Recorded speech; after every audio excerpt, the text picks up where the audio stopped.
আমার বাসে ট্রেনে না। আমি কাশ্মীর রমনা থেকে এই যে যাত্রাগুলি হেঁটে হেঁটে করি। বলছি তোমার আদি বাড়ি কোথায়? আমাদের আদি বাড়ি এইখানে। এইখানে? জন্মভিটা?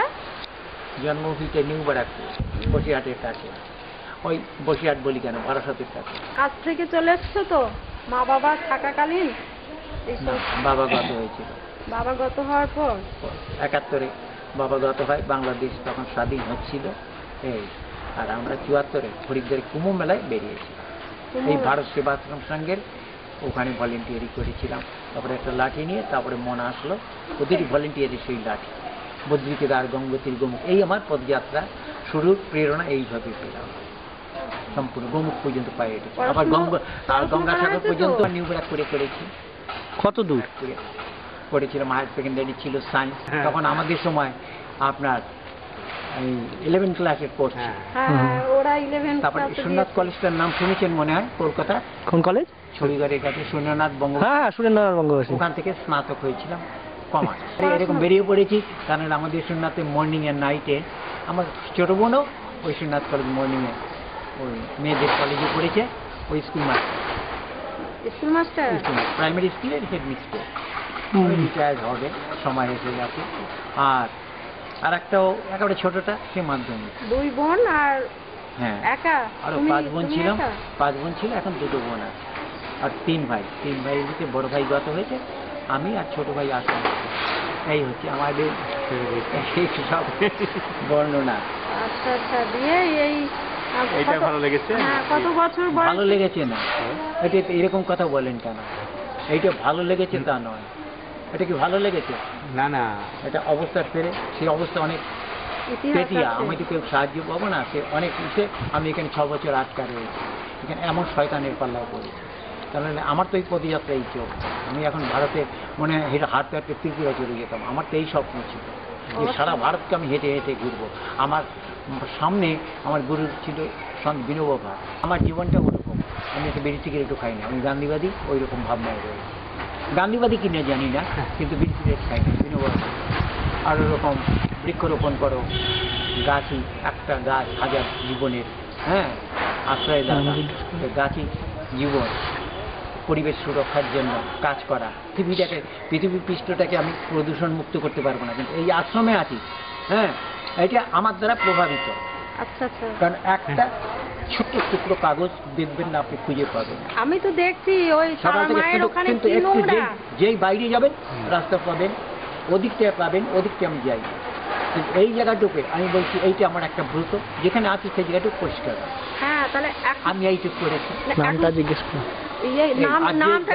কথাবার্তা হয়, নেশা ভাঙ করো না, বিড়ি সিগারেট খাও, গাঁজা মদটা খেও না, ওটা খুব খারাপ। অন্তত এইটুকু হাজির করে দেয়। বিড়ি সিগারেট তার সবাই ছাড়তে পারবে না। বলছি নামটা কি?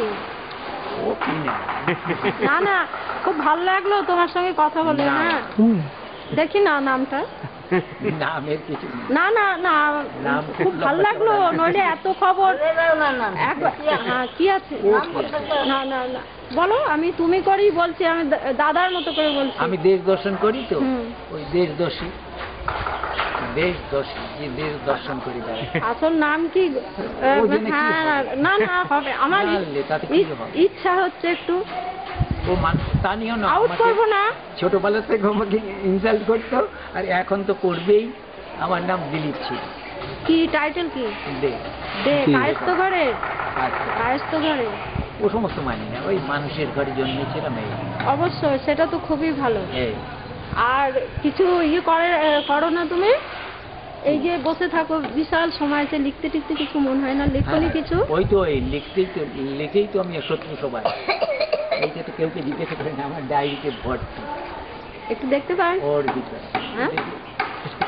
তাহলে একটু দিলে ভালো লাগে। দেখে আর কি করবো, যা বলছি মিথ্যে কথা বলছি, দেখে কি করবো। সেটারও আমার আরোগ্য ছাপা হচ্ছে, আনন্দবাজারে ছাপা হচ্ছে, আমার প্রতিদিন ছাপা হচ্ছে।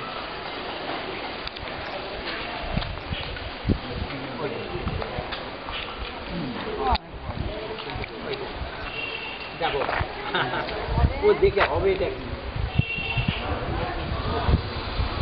এই যে এখন দেখা হয় রেখে দিই। আমি ডায়েরি লিখছি তাহলে দেখো দাদা, তোমাকে এত কথা কেউ জিজ্ঞাসা করে? আর পড়ে গেছে কম ভালো হ্যাঁ? কম কথাই ভালো। না, আমার যে কিরকম সন্দেহ হলো দেখে ওই পেপারটা পড়ে আছে দেখে। আমি তো মাঝে মাঝে সময় পেলেই পেপার করি। এই দাদা নিশ্চয় জীবনে এমন কিছু একটা মোড় ঘুরে গেছে, তাই এই যে না না কোনো কিছু না, আমার মোড় অন্য কিছু না।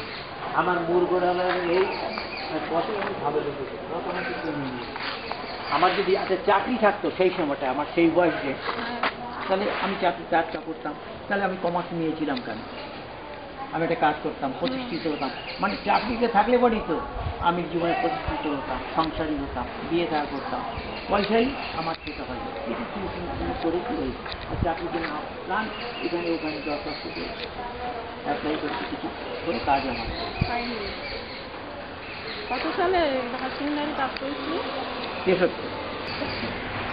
73 আমি গুজরাট সফর করি, মনে আছে, পোরবন্দর চন্দ্র 75, সোমনাথ 75 ঘুরেছি, তারপরে দুবার ঘুরেছি, তারপরেও আবার ঘুরেছি গুজরাট, দুবার করে সফর করি।